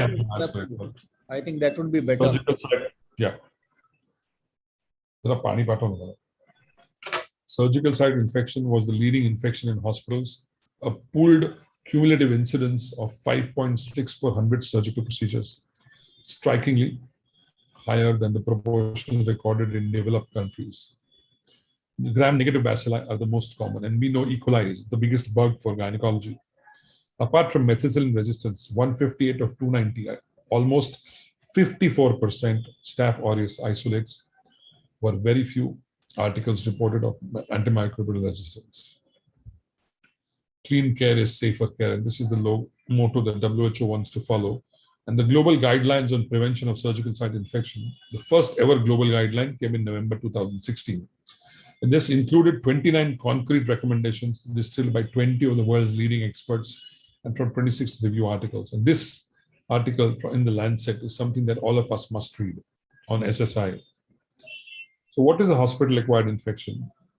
Hospital-acquired infection occurs up to 48 hours of hospital admission and up to 3 days after discharge, up to 30 days after an operation in a healthcare facility when someone was admitted for reasons other than the infection. So it could be 10% hospital care associated infection, impact on infection prevention and control, 30% effective infection prevention. Campaign, save lives, clean your hands. This is something that even COVID has taught us. More than 50% of surgical site infections can be antibiotic resistant. So what we need to do is to improve our infection control practices. Germs are a part of everyday life and are found in our air, soil, other parts of our bodies. Some germs are helpful, others are harmful. Many germs live in and on our bodies without causing harm, and some even help us stay healthy. Only a small proportion of germs are known to cause infection. Now, how does an infection occur? Three important things. An infection occurs when germs enter the body, increase in number, and cause a reaction. Source: places where infectious agents, example, sink surfaces, human skin. Susceptible person with a low immunity, could be diabetic, could be antiretroviral therapy or chemotherapy. Transmission away of germs are moved to the susceptible person. And the source of an infectious agent or germ and refers to a virus, bacteria, or a microbe. In healthcare setting, germs are found in many places. People are one source of the germs, including patients, healthcare workers, and visitors and household members. And that is why in the COVID time, we have restricted relatives. Important factors: age, immune status, underlying disease, diagnostic and therapeutic interventions. Most common type of HAI, that is hospital-acquired infection, is urinary tract infection. And that is why I wish I could show you a video of how we catheterize our patients in the OT. A surgical site infection, gastroenteritis, meningitis, and pneumonia. Wound infection presentation. SSI, that is surgical site infection, is a difficult term to define accurately because it has a wide spectrum of possible clinical features. And they can be incisional, which can be superficial or deep, or organ space surgical site infections, which affect the rest of the body and other body areas as well. So to classify them as superficial, deep, and organ spaces. Etiology: all surgical wounds are contaminated by microbes, but in most cases, infection does not develop because of innate offensive. Host defenses are quite efficient in the elimination of these contaminants. Complex interplay between the host and the microbial agent and surgical factors ultimately determines whether the patient will present with sepsis or no. Remember this, it's very, very important. Most surgical site infections are contaminated by patient's own endogenous flora, which are present on the skin, mucous membrane, or hollow viscera. The traditional microbiological concentration quoted as being highly associated with SSI is that of bacterial counts more than 10,000 organisms. This is very important, and this is something we need to show our patients. SSI are not extinct entity, and they account for about 14 to 16% of estimated 2 million nosocomial infections, even in the United States. Organisms.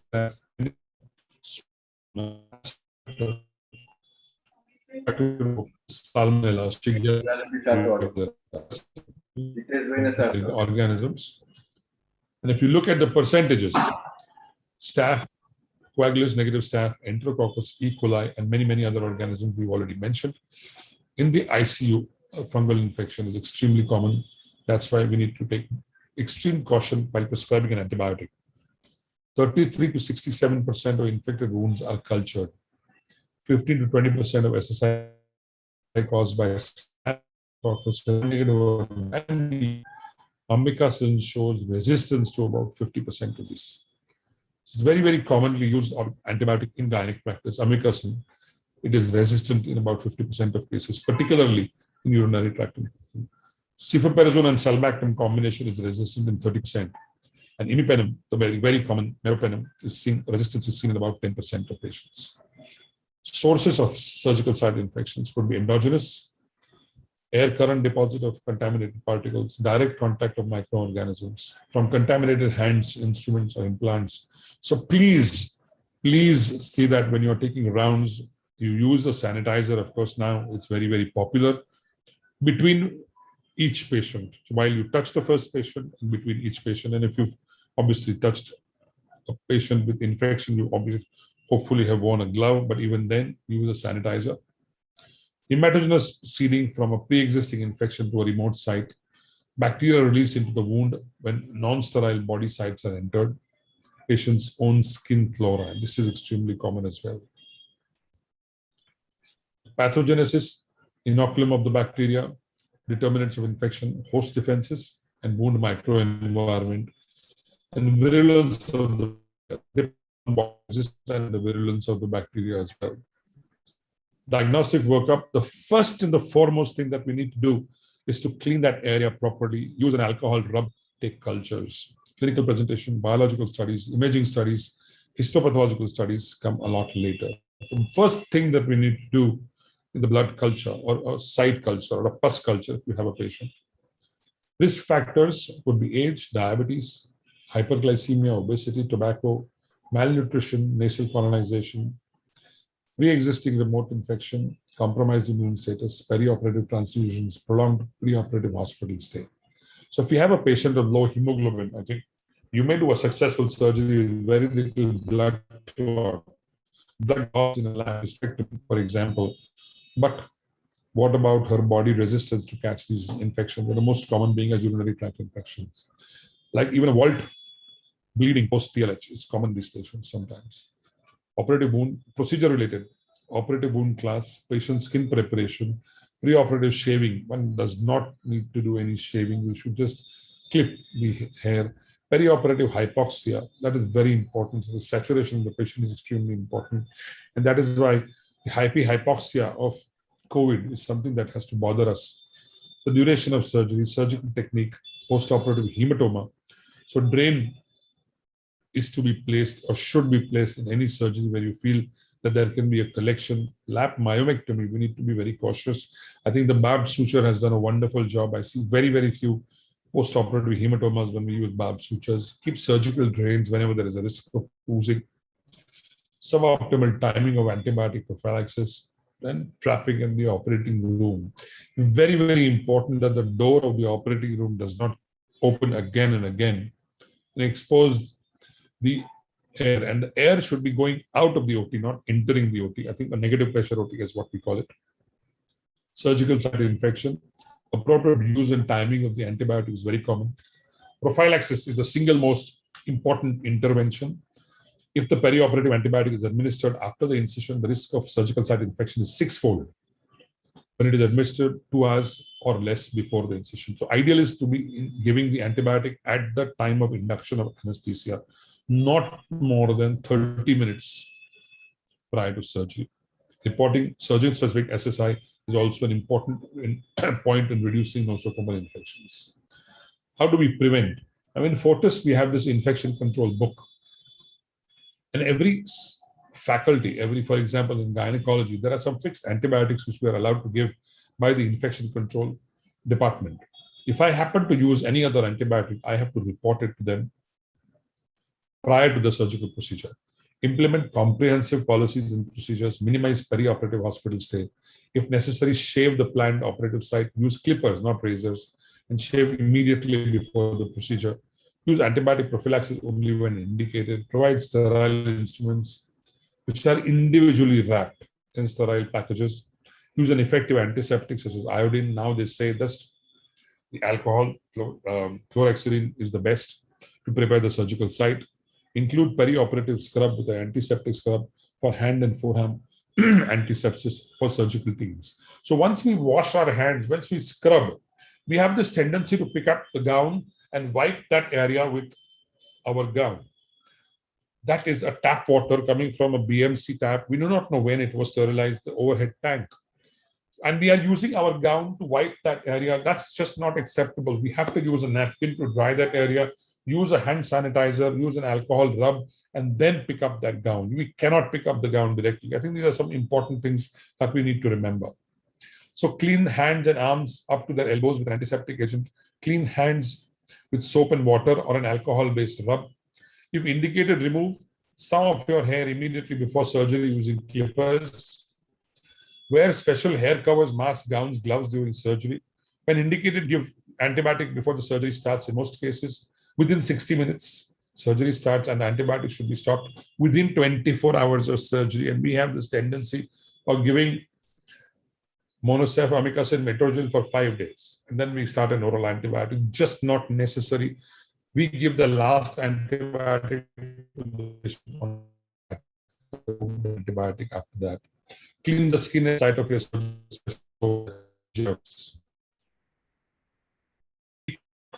forget work demonstrated that washing basically reduced the number of women dying after childbirth. And this took place in 1840. I think this is something that we need to remember. Just by simple hand washing, they brought down the maternal mortality, which was as high as 40%. This is the golden age of microbiology. All of them, including Joseph Lister, who practiced antiseptic surgery. I think Niranjan was just talking about history. The policy, it is estimated that 23 to 40% of hospitalized patients receive systemic antimicrobial agents at given time, and about 40 to 50% of the use is inappropriate. We do not need to give more than 2 antibiotics, IV, or any other antibiotic after that. It has absolutely no use. The following principles for antibiotic use, and we have this antibiotic policy. If I have to digress from this policy, I have to report why I used a particular antibiotic. Review antimicrobial agents and select a basic formulary. Establish prophylactic, empirical, and therapeutic guidelines, and restrict use of agents to prevent antibiotic resistance, which is going to be a huge problem in the current scenario, the way antibiotic is being used. So the background to WHO facilitated country or area campaign, informal network, I don't want to take a lot of time, but this is what it is trying to say, that we cannot just use antibiotic irrationally in our patients. The antibiotic policy, empiric therapy has to be broadened, broad-based antibiotic enough to ensure most organisms. They say cefazolin was the best combination therapy of anti-pseudomonal, penicillin, piperacillin plus an aminoglycoside, or anti-pseudomonal cephalosporin, ceftazidime plus an aminoglycoside have been for long the initial regime recommended officially. We must read this up-to-date article, and all residents and gynecologists must read this for basic knowledge on SSI. Surgical antibiotic prophylaxis to prevent surgical infection. There is a huge evidence, and I think we need to go and read this. As I said, 0 to 30 minutes is the maximum time that can elapse after the antibiotic is given. Single intravenous dose or a follow-up policy of removing it. The last dose given on the day the catheter has been removed. As then you can see in our antibiotic policy, in a hysterectomy, I'm only allowed to use cefuroxime and metrogyl. I've never used metrogyl in the last 10 years for any patient. I'm being very blunt and honest. And a maximum of 24 hours, as you can see here. If I have joint replacement therapy, plastic surgery, they write exactly what antibiotic we are supposed to use. ACOG recommendations for prophylaxis. Cefazolin perioperatively, cefuroxime is acceptable as an alternative because cefazolin is not available. For those women who have allergic to penicillin, you can use clindamycin and metrogyl. And for non-immune mediated hypersensitivity, you could use the cephalosporin again. For HSGs, I think this is extremely important. Doxycycline is the only antibiotic that they recommend for 5 days. Prophylactic antibiotic, procedure-related, very, very important. Which antibiotic to be used in which procedure is being clearly mentioned. This is the form that I have to fill if I have to digress from using cefuroxime on my patients. It is important that I write to the OT nurse will come back to me if I ask for an antibiotic, which is not a routine antibiotic. CDC updates in prevention. Patients should have a full body shower bath with soap. Patients should receive antimicrobial prophylaxis before a cesarean delivery. Alcohol-based agents and skin preparation are appropriate. They know, mind you, plastic surgeons never use povidone iodine. They only use alcohol-based, chlorhexidine alcohol. Plastic adhesive drapes are necessary for SSI. Do not administer additional microbiological doses. Do not put topical antimicrobiological agents like pitadine on the wound after closure. And for all patients, blood glucose level should be under 200 throughout the operation. Normothermia, I think this is very important. Patients should not be hypothermic, and patients should receive a higher fraction of inspired oxygen during surgery and after extubation for better perfusion. And blood products should not be withheld for SSI prevention. I think this is something that we need to remember. Use PPE whenever necessary. I think COVID has taught us that. Follow respiratory hygiene, cough etiquette principles, ensure appropriate patient placement, proper handling and proper clean and disinfect the patient care equipment. Handle textiles and laundry carefully, follow safe infection practices, ensure health worker safety, including proper handling of needles and sharp objects. The antibiotic policy, ceftazidime and vancomycin. If vancomycin is not required, you could use a monotherapy. If a combination is needed, standard plus combination, you could use ceftazidime or you could use piperacillin. Here, of course, they've said imipenem, cefepime, or meropenem can be given to our patients if necessary. We need to all join this campaign to prevent antibiotic resistance, and clinicians, we clinicians, hold the control and have the solution. Emergence of antibiotic resistance.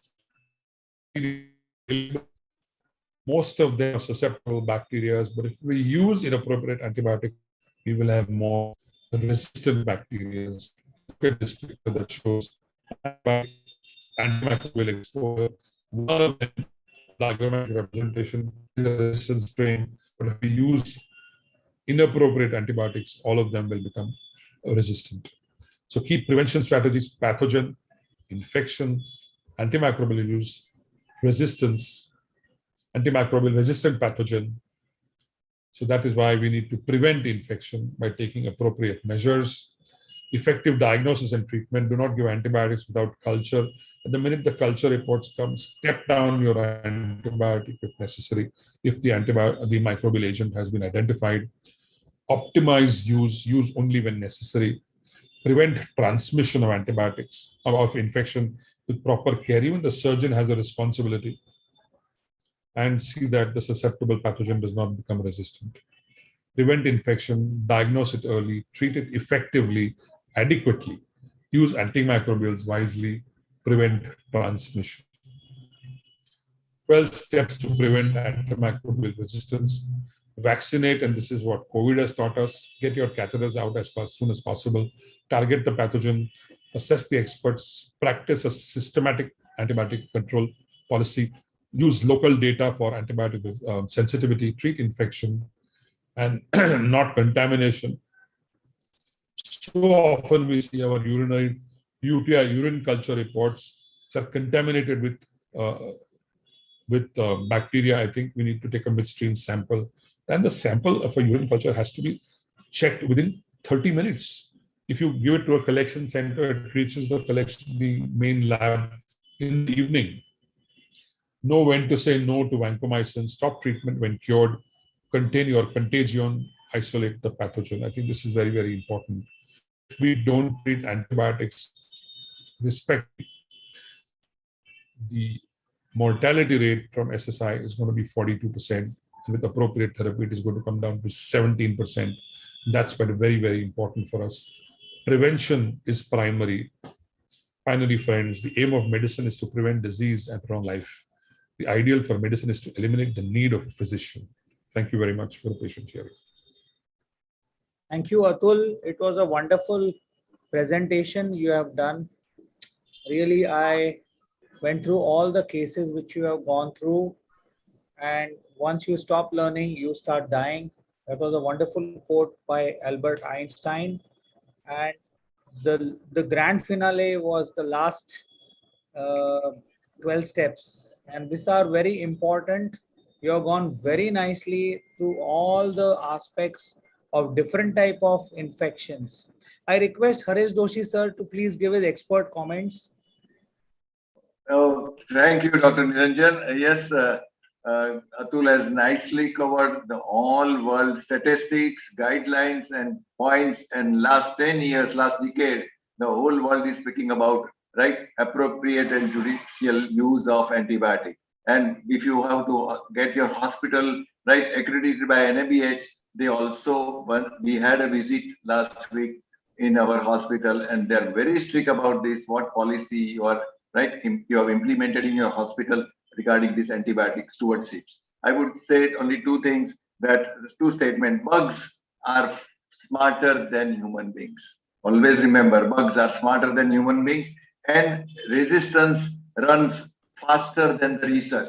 With research, you come out with new antibiotics, but by that time, the all antibiotics are becoming, drugs are resistant for that microbacteria. The culture reports many times in the morbid patient comes as all R. You hardly find one or two S sensitive. So that scenario we never want to have it. And as you rightly mentioned, with patient to patient, you must have used your whatever sterilium or whatever clean. It is not done after taking the full round. You must. Let me tell you, my residents are so casual now. The COVID is at least in Gujarat somewhat not seen near future. So third wave probably. They have again go to the wrong practice. They just take sterilium when they do want to PV in labor room, open the drum, sterilium wash and take the gloves and do the PV. And after PV, they will wash their hands. So it is bad. Before PV or before any intervention, you must wash your hands clean and safe, clean care. Thank you very much, Dr. Niranjan. Nicely covered exhaustive material and good points for SSI. Atul, thank you so much. You have gone through all the aspects of nosocomial infection, healthcare associated infections, hospital acquired infections, and it is coming from a private practitioner. I can understand if this topic has been done by a medical college professor or a general hospital, but coming from a private practitioner, say, which is situated in an urban area with such type of infections. So what is the cause apart from whatever you have told? Is it because the doctor's aseptic precautions being not there, or the suture material which is not properly handed over to us, or the instruments which are not sterile, or we have the sister in charge which will label. There is an autoclave machine which is also labeled properly that it is absolutely fine. There are no germs or there are no organisms. We get reports from the microbiology department. We collect after the OT also the swab from the OT lamp. We collect it from the equipments. We also collect it from the sidewalls, etc., etc. And then we wait for 48 hours. So this is done every day. But those reports are usually negative most of the time, and that's why we operate. Otherwise, we would not operate.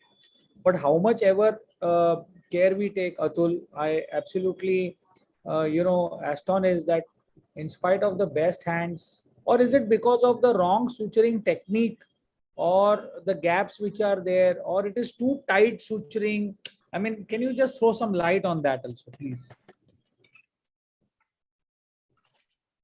I don't think it is related to suturing. Yes, the respect to the tissue is extremely important.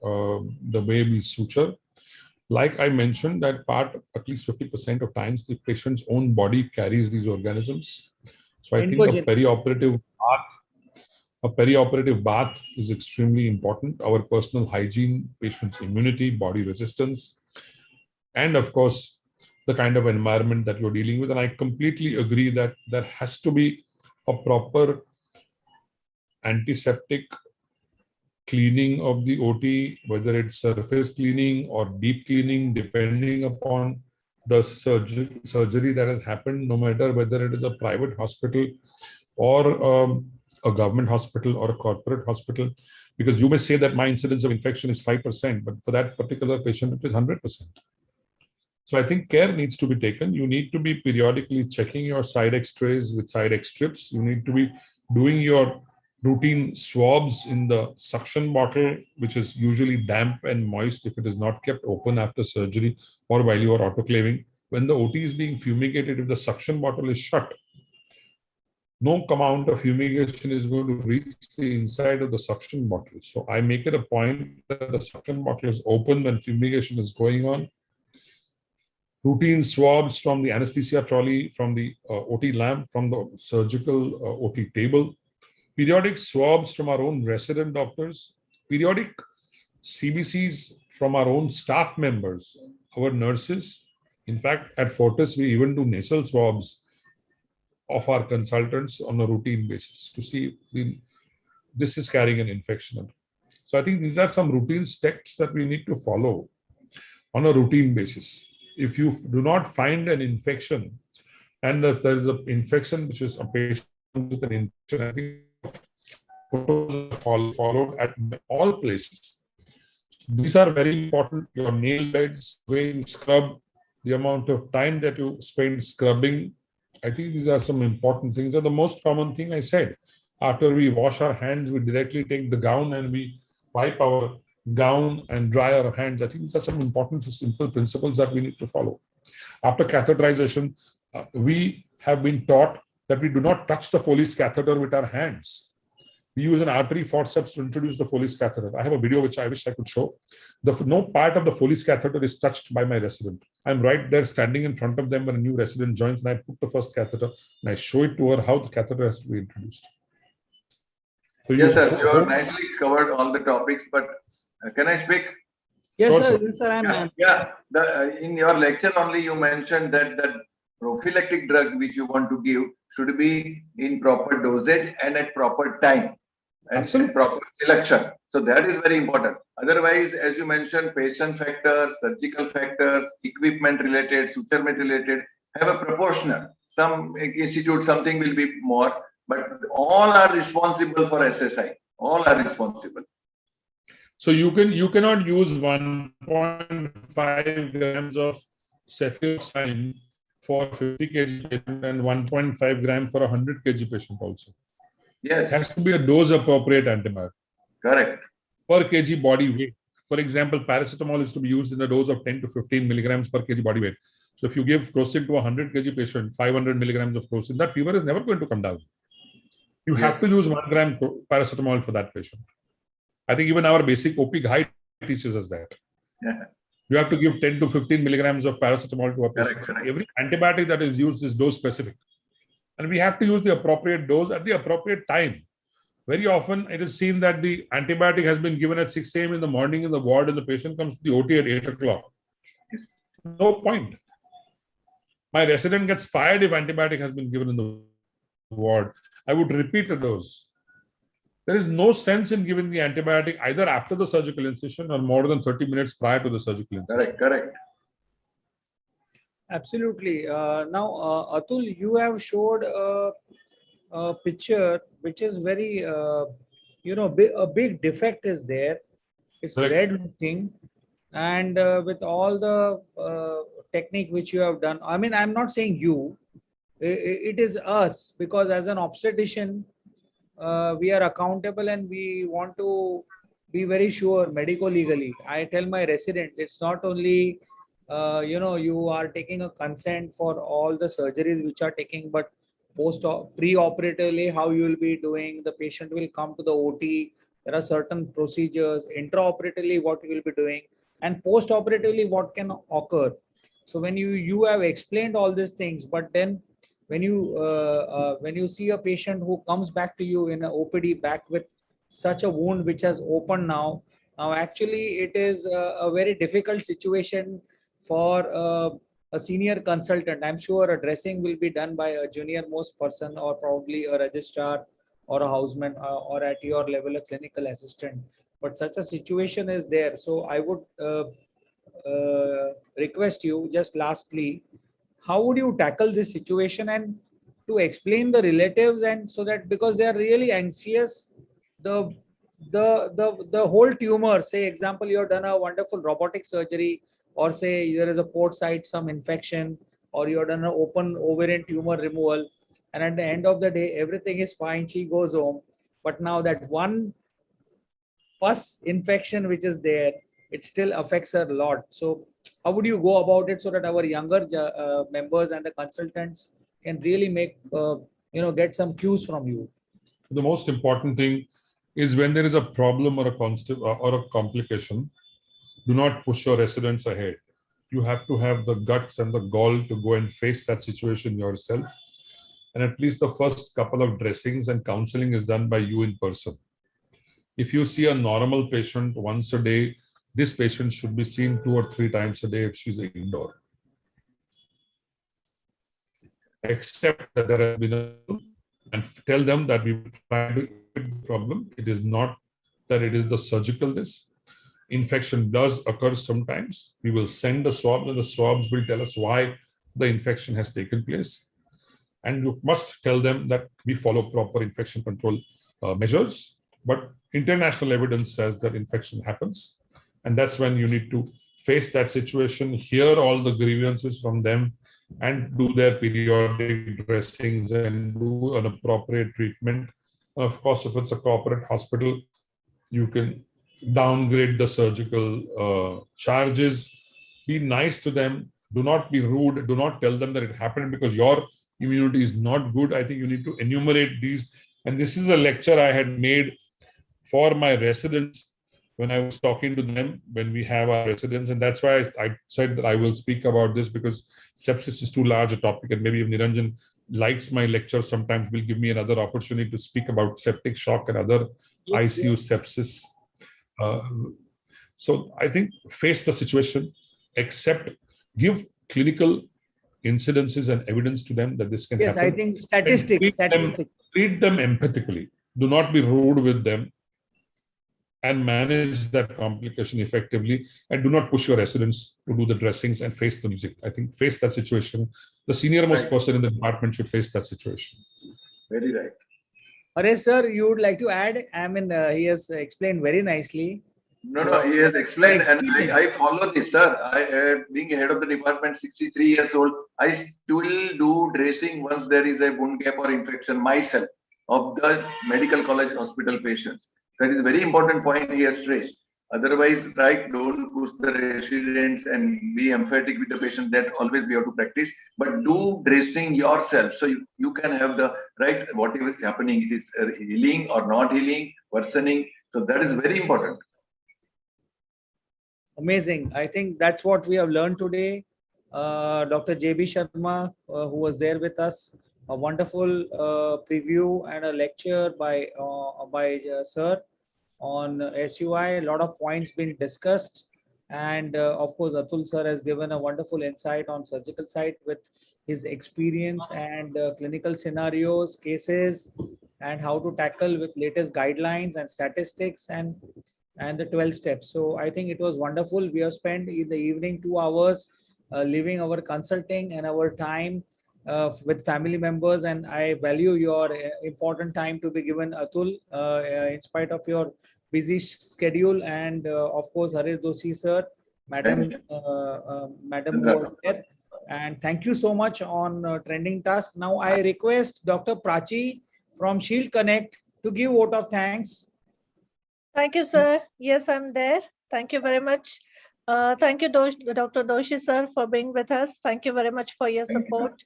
Dr. Kar, sir, and Dr. Chandravati, ma'am, thank you for being with us. Dr. J.B. Sharma, sir, has given amazing talk. And Dr. Ganatra, sir, for your continuous support. And yes, definitely we'll have one more session with sir again. Last but not the least, Dr. Chavan sir, thank you very much for your support, and without you, this is just not possible. So thank you again. Thank you very much. And again, thank you to all our audiences, our participants, for your patient listening. Thank you from Shield Healthcare. Thank you. Thank you, Niranjan, for the opportunity. Thank you, Harish bhai. Thank you. Bye. Thank you. Thank you. Thank you, sir. Thank you. Thank you. Thank you. Thank you. Thank you, sir. Thank you.